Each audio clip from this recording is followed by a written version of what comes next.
এই তো সারা রাত্র ড্রাইভ করে এখন হচ্ছে চিটিগং পার্ক হয়ে কক্সবাজারের রোডে আছি। তো এই সকাল সকাল যে ড্রাইভ করতেছি, এতে একদিক থেকে অনেক ভালো লাগতেছে, বাট আরেক দিক থেকে অনেক খারাপ লাগতেছে। একটা বিষয় সেটা হচ্ছে একদম চোখ বরাবর সূর্যটা পড়তেছে এখন, মানে এই সূর্যটার কারণে মানে রাস্তা কিছু দেখা যাচ্ছে না, এরকম একটা অবস্থা। সকাল চিটাগং পার করছি, পার করে কক্সবাজারের রাস্তায় আসছি। এ পর্যন্ত আল্লাহ সহি সালামতে আনছে, বাকিটা যেন আল্লাহ সহি সালামতে নেয়, আল্লাহর কাছে সেই ফরিয়াদ করতেছি। তবে আমার বাইকের যে পিলিয়ন আছে, জাহিদ ভাই, উনি ড্রাইভ করছে অনেকক্ষণ। আর উনি ড্রাইভ করার কারণে আমি যে বাইকের পিছনে বসছি পিলিয়ন হিসেবে, আমার না ঘুম আসতেছিল পিছনে বসে বসে। হ্যাঁ, দেখছি গাড়ি আছে একটা, আমার ঘুম আসতেছে পিছনে বসে। কিন্তু পরবর্তীতে জাহিদ ভাই বলল যে ভাই আপনি বাইক রাইড করেন, তাহলে ঘুম আসবে না। তারপরে আমি বাইক রাইড করতেছি, তো বাইক রাইড করার কারণে এখন আর ঘুম আসতেছে না।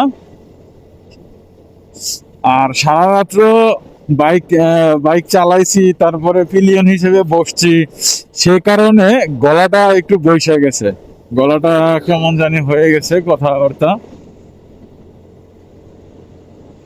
দেখ, আর এই যে চিটং থেকে কক্সবাজার যাওয়ার যে রাস্তাটা, এটা হচ্ছে এক রাস্তা দিয়ে মানে গাড়ি যায়, আবার ওই রাস্তা দিয়ে আসে। তো সে কারণে এই রাস্তাটা একটু রিস্কি। তো আপনারা সবাই সাবধানে যাতায়াত করবেন। তবে এই রাস্তাটার চারদিকের যে পরিবেশ, সেটা অনেক সুন্দর। আর এই সকাল সকাল ওয়েদারটা মানে পুরোই জোস। এই ওয়েদারে বাইক রাইড করতে সেই লাগতেছে।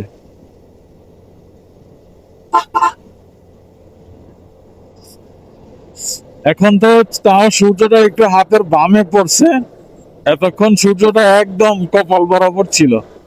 মানে কি একটা অবস্থা ছিল, মানে কিচ্ছু দেখতে পারতেছিলাম না। তো ওই সময় আসলে ভিডিওটা স্টার্ট করি নাই, কারণ আহ, খেয়াল ছিল না আসলে ভিডিওর কথা।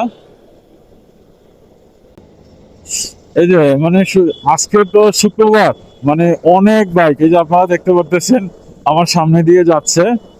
দুইটা R15, একটা সুজুকি জিক্সার গেল, মানে অনেক বাইক আজকে যাচ্ছে। হয়তো কেউ যাচ্ছে হচ্ছে বান্দরবন, কেউ যাচ্ছে কক্সবাজার, এক একজনের উদ্দেশ্য এক একটা, কিন্তু আমাদের উদ্দেশ্য হচ্ছে বান্দরবন যাওয়া।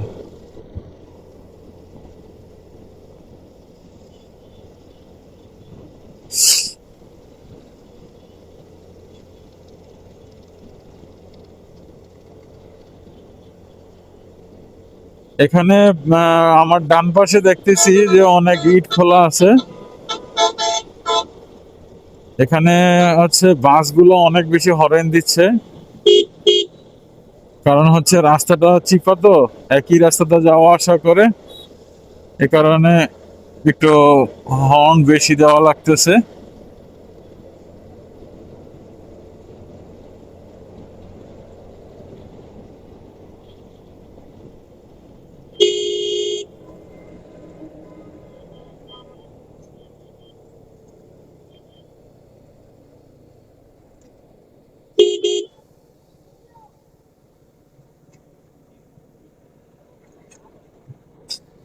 ও, এটা হচ্ছে সেই ঢাকা টু কক্সবাজারের যে রেল লাইন, সেটা।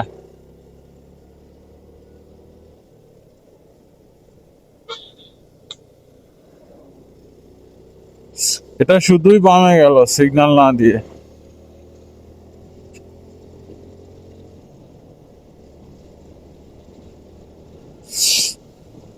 আমি আমার লাইফে এরকম লং ট্যুর দেই নাই বাইকে, এটাই প্রথম। আর এইটা প্রথম হওয়ার কারণে আজকে অনেক বেশি ক্লান্ত লাগতেছে। আর আমি আবার দেখা গেছে অর্গুমা করতে পারি না, অর্গুমা করলে ধরেন শরীর খারাপ লাগে, তারপরে অনেক ঝিমানি আসে। আজকে সেটা আসতেছিল।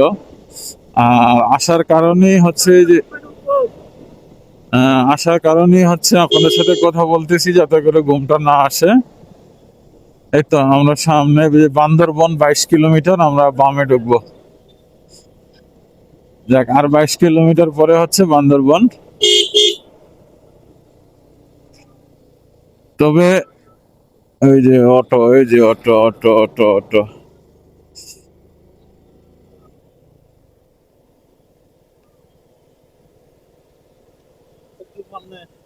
ওকে ওকে। ওয়াও, এত সুন্দর রাস্তা! বাহ, বলার বাহিরে।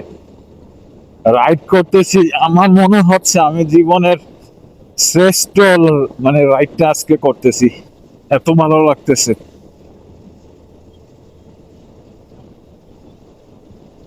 রাস্তাগুলো জাস্ট অস্থির। এখনো বান্দরবন ঢুকি নাই, প্রায় 18 কিলোর মতো বা 18-19 কিলোর মতো সামনে বান্দরবন। তারপরেও খুব ভালো লাগতেছে।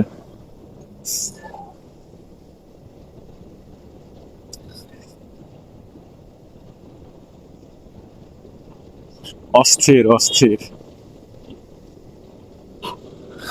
বলে বুঝাইতে পারবো না যে কিরকম ভালো লাগতেছে আজকে রাইড করতে।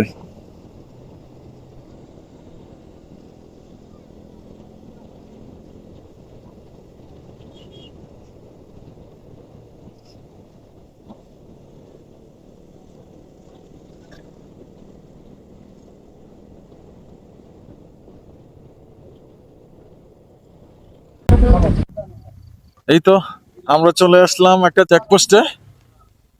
এখানে হয়তো চেকপোস্টের আইডি কার্ড জমা দিতে হবে। দেখ, সেনাবাহিনী আছে, হয়তো ভিডিও করতে দিবে না।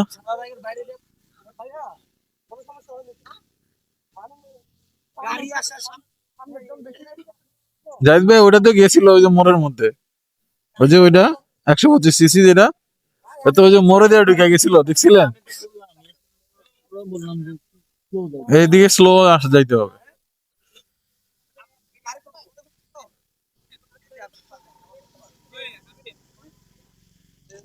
ব্যাগ খুলবেন?